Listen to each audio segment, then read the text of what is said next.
पारवही नाज़रीन अस्सलाम वालेकुम। मैं हूं इमरान वसीम। नाज़रीन, इस प्रोग्राम में साबिक़ वज़ीर आज़म इमरान ख़ान और chief justice of Pakistan उमरता Bandial साहब से मुतल्लिक एक बड़ी ख़बर आपके साथ हम शेयर करेंगे और उस ख़बर में आप नाज़रीन को ये बताएंगे कि साबिक़ आर्मी चीफ़ जनरल क़मर जावेद बाजवा के बाद जो इमरान ख़ान साहब के कभी मोहसिन हुआ करते थे, जिनकी इमरान ख़ान साहब कभी तारीफ़ें किया करते थे, लेकिन बाद अज़ां जब इमरान ख़ान साहब के ख़िलाफ़ अदम एतमाद की तहरीक कामयाब हो गई और ख़ान साहब को वज़ीर आज़म हाउस और वज़ीर आज़म की कुर्सी को छोड़ना पड़ा, तो ख़ान साहब ने आर्मी चीफ़ जनरल क़मर जावेद बाजवा को मीर जाफ़र कहा, मीर सादिक कहा और यहाँ तक कहा कि उससे बड़ा दुश्मन पाकिस्तान का कोई नहीं है। अब इस ख़बर में जो इमरान ख़ान साहब और चीफ़ जस्टिस साहब से मुतल्लिक है, इस ख़बर में आप नाज़रीन को ये बताएंगे कि ख़ान साहब ने अब chief justice of Pakistan उमरता Bandial साहब को अपने निशाने पे कैसे रखा है। इस हवाले से कुछ दस्तावेज़ी शवाहिद भी हैं, वो भी आप नाज़रीन को पढ़ के सुनाएंगे। और इसके अलावा ऑडियो लीक कमीशन का बड़ा फ़ैसला, उस कमीशन पर किसको परेशानी हुई, किसने सर पकड़ा, उसकी तफसीलात भी आपके साथ हम शेयर करेंगे। और इस ऑडियो लीक कमीशन के ख़िलाफ़ जो दरख्वास्तें आईं, उस दरख्वास्तों पर आज जो चीफ़ जस्टिस साहब ने 5 रुकनी बेंच तश्कील दिया है, वो बेंच समाज से पहले ही कैसे मुश्किल में पड़ गया है, इस खबर की तफसीलात पर भी आप नाज़रीन के साथ गुफ्तगू करेंगे। लेकिन नाज़रीन, इन तीनों ख़बरों की डिटेल में जाने से पहले 3 बड़ी अहम डेवलपमेंट हुई हैं जब हम ये वीलॉग रिकॉर्ड करने जा रहे थे। एक तो नाज़रीन, जो पतझड़ का मौसम लगा है पाकिस्तान तहरीक इंसाफ के लिए, हर रोज़ कई मीडिया टॉक्स होती हैं, प्रेस कॉन्फ्रेंसेस होती हैं, जिसमें पीटीआई के जो रहनुमा हैं, मरकज़ी हों या रिमोट एरिया से हों, वो अपने लाताल्लुकी का तहरीक इंसाफ से या तहरीक इंसाफ को छोड़ने का ऐलान कर रहे हैं और ये मुसलसल हो रहा है। इसके ऊपर बात भी हो रही है। आज खान साहब ने जो सुप्रीम कोर्ट में पटिशन दायर की है आर्टिकल 245 की इम्पोजिशन के ख़िलाफ़, नफाज के ख़िलाफ़, जिसमें फ़ौज को तलब किया गया है हुकूमत की मदद के लिए, वफाकी हुकूमत और सूबाई हुकूमतों की मदद के लिए, उसमें भी खान साहब ने बात की है कि ये जो मेरी पार्टी को डिसमेंटल किया जा रहा है, इसे आइन के आर्टिकल 17 की रोशनी में गैर आइनी, गैर कानूनी करार दिया जाए। तो अभी कुछ देर पहले मलिका बुखारी साहबा, जिन्हें एमपीओ के तहत पहले गिरफ़्तार किया गया, फिर रिहा किया गया, लेकिन रिहाई के फ़ौरी बाद गिरफ़्तार कर लिया गया। अभी थोड़ी देर पहले उनकी रिहाई हुई। रिहाई के बाद वो नेशनल प्रेस क्लब इस्लामाबाद पहुँची और वहाँ पे उन्होंने पाकिस्तान तहरीक इंसाफ छोड़ने का ऐलान कर दिया। और जब हम ये नाज़रीन वीलॉग रिकॉर्ड कर रहे हैं, एक और ख़बर भी आ रही है कि 2 मज़ीद विकटें पाकिस्तान तहरीक इंसाफ की गिरने जा रही हैं, यानी मलिका बुखारी साहबा तो क्लीन बोर्ड हो गई। अब ये कहा जा रहा है कि जमशेद चीमा और मुसर्रत चीमा, जिन्हें एमपीओ के तहत गिरफ़्तार किया गया था, उनकी जो डिटेंशन के ऑर्डर थे, नज़रबंदी के ऑर्डर थे, उनको ख़त्म कर दिया गया है। और कहा जा रहा है कि वो भी मीडिया पे आके प्रेस कॉन्फ्रेंस करके, जिसे शेख रशीद साहब ने प्रेशर कॉन्फ्रेंस का नाम दे दिया है, वो भी तहरीक इंसाफ से लाताल्लुकी का, इमरान ख़ान साहब का साथ छोड़ने का और पीटीआई को खैर बात कहने का ऐलान करने वाले हैं। तो आज के दिन में जाते जाते आखिरी घंटों में ये 3 विकटें खान साहब की जो है वो गिरने जा रही हैं। एक गिर चुकी है, 2 गिरने वाली हैं। अब आ जाते हैं कि जो मुबैना ऑडियो लीक कमीशन है, उसने क्या बड़ा फ़ैसला दिया और इस केस में इमरान ख़ान साहब के नोटिस और साकिब निसार साहब को नोटिस जारी होते होते क्यों रह गए। नाज़रीन, कमीशन ने जो 22 मई को पहली समाअत की, उसमें ये इंदिया तो तमाम मुल्ज़मान को, मुल्ज़मान तो नहीं कह सकते, जो इसमें एक करैक्टर हैं मुबैना ऑडियो लीक्स के अंदर, उनको ये मैसेज दे दिया गया था कि अब उन्हें समन किया जाएगा। और काजी साहब ने पहली समाअत में वाज़ेह किया था कि हम तमाम जो लोग हैं, इसमें करैक्टर हैं ऑडियो लीक्स के, उनको समन नहीं करेंगे। हमारे पास वाइड पावर्स तो हैं, लेकिन किसी का हम मतलब ऐसा कोई ऑर्डर नहीं देना चाहते कि उनकी इज़्ज़त और एहतराम में कोई कमी आए। ना ही हम किसी को मुल्ज़म के तौर पे बुलाएंगे, बल्कि इज़्ज़त और एहतराम के साथ बुलाया जाएगा और हमारे जो पावर्स हैं उसको हम उसको इस्तेमाल नहीं करेंगे और एक्सपेक्ट करेंगे कि तमाम लोग इस कमीशन को, जो कमीशन के अरकान के कंधों पे भारी ज़िम्मेदारी डाली गई है, उसको पूरी करने में जो है वो ताबन करेंगे। अब नाज़रीन, ये हुआ कि कमीशन ने कल 4 अफराद को नोटिस जारी कर दिए, जिसमें एक ख्वाजा तारिक रहीम साहब थे, दूसरे आबिद ज़ुबैरी साहब थे, तीसरे नजम साकिब साहब थे। ये तीनों वकला हैं और चौथे हमारे साथी क़य्यूम सदीक़ी साहब थे। अब इनके नाम नाज़रीन टॉप पे नहीं थे, ख़ास तौर पे जो नजम साकिब साहब हैं या जो अपने क़य्यूम सदीक़ी साहब हैं या फिर बाकी जो लोग हैं, इनके नाम उस तरीके से नहीं है। बल्कि जो ऑडियो लीक्स हैं, उन ऑडियो लीक्स के साथ ये जो नाम जिनको समन किया गया 4 लोगों को, उसमें एक अदम मुताबिकत भी नज़र आ रही थी। मिसाल के तौर पे जो साकिब अपना क़य्यूम सदीक़ी साहब को बुलाया गया, ख्वाजा तारिक रहीम को बुलाया गया, इनमें तो मुताबिकत है क्योंकि इन दोनों की आपस में एक ऑडियो लीक हुई। लेकिन जो साकिब निसार साहब के बेटे हैं नजम साकिब साहब, उनकी ऑडियो तो अबूज़र मकसूद चिद्दड़ के साथ जो है वो लीक हुई थी। तो सिर्फ नजम साकिब को बुलाया गया, अबूज़र मकसूद चिद्दड़ को नहीं बुलाया गया, तो ये भी सवालात उठे। और फिर जो ख्वाजा तारिक अपना आबिद ज़ुबैरी साहब थे, उनकी तो ऑडियो जो आई थी वो परवेज़ इलाही साहब के साथ थी। अब परवेज़ इलाही को नहीं बुलाया गया, तो हमने आज अपने सोर्सेस से जानने की कोशिश की कि परवेज़ इलाही को क्यों नहीं बुलाया गया। पहला नाम उनका था, आबिद ज़ुबैरी साहब का नाम नीचे था, जिससे मज़ाहिर नकवी साहब का नाम था, इमरान खान साहब का नाम था, साकिब निसार साहब का नाम था, इन्हें क्यों नहीं बुलाया गया। तो हमें नाज़रीन ज़राए ने बताया कि ये जो 3 वकला हैं, तारिक रहीम साहब, इसमें आबिद ज़ुबैरी साहब और तीसरे जो अपना नजम साकिब साहब हैं, ये वकला थे। और कमीशन ने ये बज़ाहिर समझा होगा,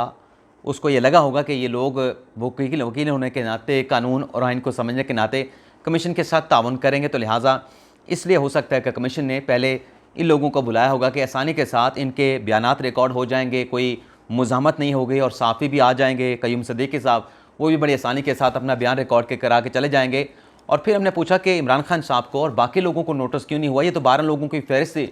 तो हमें बताया गया कि एक साथ स्टेटमेंट रिकॉर्ड करना 12 के 12 लोगों का मुमकिन नहीं था, तो इसलिए 4-4 करके बुलाया जा रहा था। और ये जो बड़ी बड़ी शख्सियात हैं, साबिक चीफ जस्टिस साहब हों, साबिक वज़ीर इमरान खान साहब हों, बल्कि हमने ये भी पूछा कि क्या मज़ाहिर नकवी साहब को नोटिस होगा, तो इस पर हमारे ज़राए ने फ़िलहाल उन्होंने कहा कि मैं इस हवाले से कुछ कमेंट नहीं कर सकता, क्योंकि मैं कोई अंदाज़ा भी नहीं बता सकता कि इसमें क्या होगा। नोटिस करके बुलाया जाएगा, लेकिन इतना ज़रूर कहा कि जब आपको इस कमीशन से क्लीन चिट मिल सकती है और आप ये कह रहे हैं कि आपने कुछ गलत नहीं किया, तो फिर आपको कमीशन में आके अपना स्टेटमेंट रिकॉर्ड करवा देना चाहिए, जिसके भी नाम आए हैं। जब आप खुद कह रहे हैं कि ये डॉक्टर्ड ऑडियोज़ हैं, ये फेक ऑडियोज़ हैं, इसमें टेम्परिंग की गई है, तो फिर आपको इस कमीशन के सामने आने में आपका अपना जज बैठा है, अपना साथी जज बैठा है, और आपको किसी किस्म की रिलक्टेंस या किसी किस्म की तजब्ज़ुर जो है आपको नहीं होना चाहिए। लेकिन बहरहाल कमीशन ने ये ज़रूर कहा कि आइंदा आने वाले दिनों में जो 5 रुकनी बेंच है, अगर उसका कुछ स्टे आर्डर नहीं आया, तो फिर ये कमीशन अपना काम करेगा और इससे एक अच्छी मिसाल कायम होगी। अगर इसमें तमाम लोग आकर कमीशन के साथ तावन करते हैं, तो कमीशन को हकीकत तक पहुँचने में जो है वो बड़ी सपोर्ट मिलेगी, बड़ा फ़ायदा पहुँचेगा। तो ये फ़ैसला था कमीशन का, कल 4 लोगों को बुलाया गया। लेकिन इसमें नाज़रीन जो नोटिस हुआ तारिक रहीम साहब को और आबिद ज़ुबैरी साहब को, तो आज हमने सुप्रीम कोर्ट बार के कॉरिडोर्स में देखा कि जो सदर साहब थे आबिद ज़ुबैरी साहब, उनकी दौड़ें लगी हुई थी। ना सिर्फ उनकी दौड़ें लगी हुई थी, बल्कि जो उनके सेक्रेटरी थे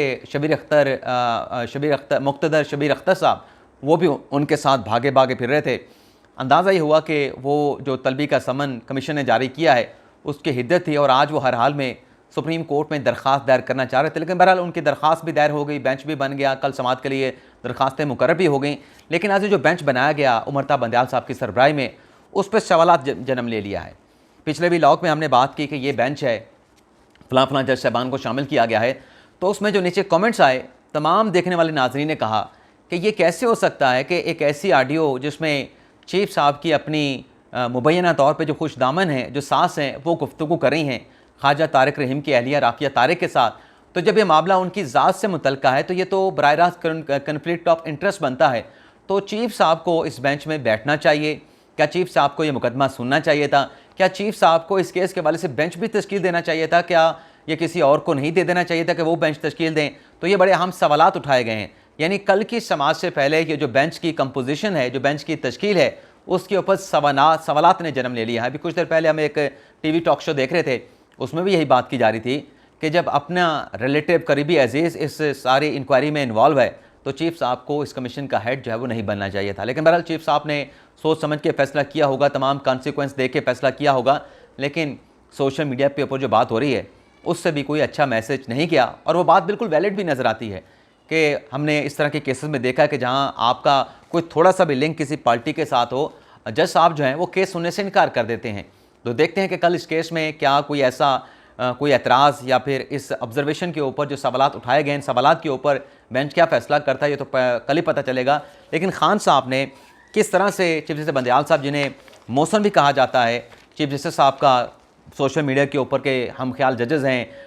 इमरान खान साहब के हक़ में फ़ैसला देते हैं, PDM के ख़िलाफ़ फ़ैसला देते हैं। अभी भी जो बेंच बना है इसके बारे में यही राय दी जा रही है कि 5-0 से फ़ैसला इमरान खान साहब के हक़ में आया, ये जो आर्डुली कमीशन बनाया गया है। अच्छा नाज़रीन, इसमें हमने पिछले व्लॉग में आपको ये बताया था कि इसमें जो दरख्वास्तें इमरान खान साहब की आई, जो हनीफ राही के साहब की दरख्वास्त आई वो पहले आई थी, और जो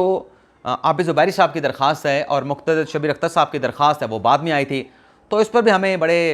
सुप्रीम कोर्ट के एक बड़े रजिस्ट्रार ऑफिस के सोर्स ने बताया कि खान साहब की दरख्वास्त इसलिए बाद में रजिस्टर की गई, ग़ालिबन उसने भी हमारा व्लॉग सुना होगा। उसने कहा कि कोई ये खान साहब के इमरान खान साहब के बारे में तासुर है सुप्रीम कोर्ट को लेके कि सुप्रीम कोर्ट में इमरान खान साहब दरख्वास्त लेके आएँ तो कैसे हो सकता है और उन्हें रिलीफ ना मिले। तो खान साहब का नाम पीछे रखने के लिए कि जो पटिशन का मेन जो दरख्वास्त गुजार हो, जब कोर्ट में नाम पुकारा जाए तो खान साहब का नाम ना पुकारा जाए, आबिद ज़ुबैरी का नाम पुकारा जाए। तो इसलिए फ्रंट पे सदर सुप्रीम कोर्ट बार को रखा गया और पीछे खान साहब को रखा गया, ताकि आड़ जो है वो सुप्रीम कोर्ट बार के सदर और सेक्रेटरी की रहे, और खान साहब किसी को केस का जब फैसला हो या केस अदालत में पुकारा जाए या टाइटल जब कागज़ जारी की जाए तो खान साहब उसकी आड़ ले लें, खान साहब का नाम ना आए कि देखें खान साहब दरख्वास्त लेके आए थे और फौरी तौर पर चीफ जस्टिस ने या सुप्रीम कोर्ट ने उनकी दरख्वास्त को इंटरटेन कर लिया। तो ये हमें ज़राए रजिस्ट्रार ऑफिस की जानब से बात बताई गई कि इसकी वजह यह है। अब आ जाते हैं कि खान साहब ने चीफ जस्टिस साहब को कैसे अपने निशाने पर रख लिया। एक तो नाज़रीन जो इलेक्शन का मुकदमा चल रहा है, नज़रसानी का जो दरख्वास्त है नज़रसानी की इलेक्शन कमीशन की, उसमें जो तहरीक इंसाफ ने नाज़रीन जवाब जमा करवाया है, उसके आखिरी पैराग्राफ में ये बात की गई है कि ये जो दलील आई है कि ज़मीनी हक़ाइक़ को देखा जाए, ये ऐसी दलील है जिसमें तहरीक इंसाफ के वकील जो कि अली ज़फ़र साहब हैं, तो तहरीक इंसाफ का वकील अली ज़फ़र साहब हो तो बात तो खान साहब की हो रही है, खान साहब की पार्टी की हो रही है, खान साहब की पार्टी का वकील कह रहा है तो मतलब खान साहब कह रहे हैं। उसमें ये कहा गया कि ये जो दलील है कि ज़मीनी हक़ाइक़ को देखा जाए, ये तो नज़रिया ज़रूरत को ज़िंदा करने के मुतरादिफ़ है, इसकी तो बुनियादी नज़रिया ज़रूरत पे है, और इसी बुनियाद के ऊपर के ज़मीनी हक़ाइक़ को देखा जाए। माजी में आइन को पसे पुश डाला गया, आइन को तोड़ा गया, और इस नज़रिया ज़रूरत को सुप्रीम कोर्ट ऑफ पाकिस्तान दफन कर चुकी है। अब ये जो मुख्तलिफ़ बातें नज़रिया ज़रूरत के हवाले से, ज़मीनी हक़ाइक़ के हवाले से PTI ने अपनी दरख्वास्त अपने जवाब में लिखी हैं। आपको याद होगा कि इस केस की जो जब मौलाना फजल रहमान साहब का एहतजाज सुप्रीम कोर्ट के सामने शुरू हो चुका था, उस रोज़ चीफ साहब ने ये अल्फाज अदा किए थे, चीफ साहब ने रिमार्क्स दिए थे कि आप 90 दिन में इलेक्शन की बात करते हैं, आप आइन की बात कर रहे हैं, हमने ज़मीनी हक़ाइक़ को भी देखना है। तो वो जो चीफ साहब ने ज़मीनी हक़ाइक़ की बात की कि हमने सिर्फ आइन नहीं ज़मीनी हक़ाइक़ को भी देखना है, तो ये जो दलील की बात की गई, दरअसल ये दलील नहीं, ये चीफ साहब के उन रिमार्क्स को टारगेट किया गया था, ये चीफ साहब के उन रिमार्क्स को निशाना बनाया गया। अब दूसरी जो बात खान साहब ने आज अदालत में कही कि जो आर्टिकल 245 के इम्पोजिशन के ख़िलाफ़ फ़ौज को बुलाने के खिलाफ खान साहब ने दरख्वास्त दायर की है, उसमें इमरान खान साहब ने कहा कि हमारी तो जमात कभी पुरतशद्दुद वाक़यात में इन्वॉल्व नहीं हुई। हत्ता कि खान साहब ने कहा अपनी तहरीरी दरख्वास्त में कि जब मुझे वज़ीर-ए-आज़म हाउस से निकाला गया, वज़ीर-ए-आज़म की कुर्सी से उतारा गया और अदम एतमाद की इस इंजीनियर अदम एतमाद की तहरीक के ज़रिए तो मुझे वज़ीर-ए-आज़म की कुर्सी से हटा दिया गया, मैंने तब भी तशद्दुद नहीं किया। तो ये जो इंजीनियर्ड का लफ्ज़ इस्तेमाल किया कि मेरे खिलाफ एक इंजीनियर्ड अदम एतमाद की तहरीक आई थी, तो उसमें तो सुप्रीम कोर्ट ने भी फैसला दिया था। सुप्रीम कोर्ट ने 2 राउंड में फैसला दिया था। पहले कहा था कि अदम एतमाद की तहरीक के ऊपर वोटिंग करवाई जाए और यहाँ पे कोई एहतजाज नहीं होगा रेड जोन के अंदर, पार्लियामेंट हाउस के सामने खान साहब अपने लोगों को पीछे रखेंगे, रेड जोन से बाहर लेके जाएंगे। और फिर जब वो डिप्टी स्पीकर कासिम सूरी की रूलिंग आई, उस पर अदम एतमाद की तहरीक को उड़ा दिया गया, तो फिर 12 जजेस ने राय दी कि इस पर आपको सो मोटो लेके इस पर समाअत करनी चाहिए, और फिर 5 रुकनी बेंच ने समाअत की और उस रूलिंग को गैर आइनी गैर कानूनी करार दे दिया, और फिर वोटिंग भी हुई अदम एतमाद की तहरीक के ऊपर। तो इसमें डायरेक्टली खान साहब ने चीफ जस्टिस उमर बंदयाल साहब को निशाना बनाया है कि मेरे खिलाफ जो इंजीनियर अदम एतमाद की तहरीक थी उसमें किसी न किसी तरीके से बंदयाल साहब का भी हिस्सा था, बंदयाल साहब भी शामिल थे। तो इससे तो नाज़िम बधार ये लगता है। इसके अलावा खान साहब ने कुछ और बातें भी की हैं। खान साहब ने कहा कि कोर कमांडर जो हाउस है लाहौर का, वो तो मिलिट्री की तनसीबात नहीं, वो तो जना हाउस है, वो तो सिविल प्रॉपर्टी है। दूसरा खान साहब ने कहा कि जो हमारे कारकुनान ने तशद्दुद किया, इसकी जिम्मेदारी खान साहब ने मीडिया पे डाल दिया कि मीडिया ने ये रिपोर्ट किया, प्राइवेट चैनल्स ने, कि मेरे ऊपर तशद्दुद किया गया है, मुझे मार दिया गया है। तो उसके बाद लोग जो है वो बाहर निकल आए, लोगों ने मुजाहरे किए, और फिर खान साहब ने आगे चल के नवाज शरीफ को क्लीन चिट दे दी। इमरान खान साहब ने कहा कि मरीम नवाज़ जो है वो इस मौके से फ़ायदा उठाना चाहती है और गलत तासुर पैदा कर रही है मेरे और फ़ौज के दरमियान, और इख्तलाफात पैदा कर रही है मरीम नवाज़, और वो इस मौके से फ़ायदा उठा के इस्टेब्लिशमेंट से उस बात का बदला लेना चाहती है जब इस्टेब्लिशमेंट ने इमरान खान को इक़्तिदार से बाहर निकाला था। यानी खान साहब ये कह रहे हैं, इतराफ़ कर रहे हैं कि इस्टेब्लिशमेंट ने नवाज शरीफ को इक़्तिदार से निकाला था। लेकिन आगे चल के खान साहब की बात में फिर एक और कंट्रडिक्शन भी नज़र आती है। यानी यहाँ पे खान साहब ने नवाज शरीफ को क्लीन चिट दे दी। आगे कहा कि नवाज शरीफ को अदालत ने सज़ा दी और फिर नवाज शरीफ जो हैं वो इस्टेब्लिशमेंट से डील करके बैरून मुल्क चले गए। अब एक तरफ खान साहब कह रहे हैं कि इस्टेब्लिशमेंट ने खान साहब को सज़ा दिलवाई, दूसरी तरफ इमरान खान साहब ये कहते हैं कि उसी इस्टेब्लिशमेंट ने नवाज शरीफ के साथ डील करके उन्हें बाहर भेज दिया। लेकिन बहरहाल खान साहब ये कह रहे हैं कि ये जो हमारे PTI के और मेरे इस्टेब्लिशमेंट के साथ इख्तलाफात हैं, इसका मंसूबा मरीम नवाज़ और नवाज शरीफ ने बनाया था। क्या यह भी मरीम नवाज़ ने कहा था कि GHQ पे जाके अटैक करो? क्या यह भी मरीम नवाज़ शरीफ ने कहा था कि कोर कमांडर के घर पे जाके अटैक करो, पेशावर में रेडियो पाकिस्तान की इमारत को टारगेट करो, मियांवाली में पाकिस्तान एयरफोर्स की इमारत को जाके टारगेट करो? क्या यह भी मरीम नवाज़ और नवाज शरीफ ने कहा था? इसका भी खान साहब से जवाब आना चाहिए।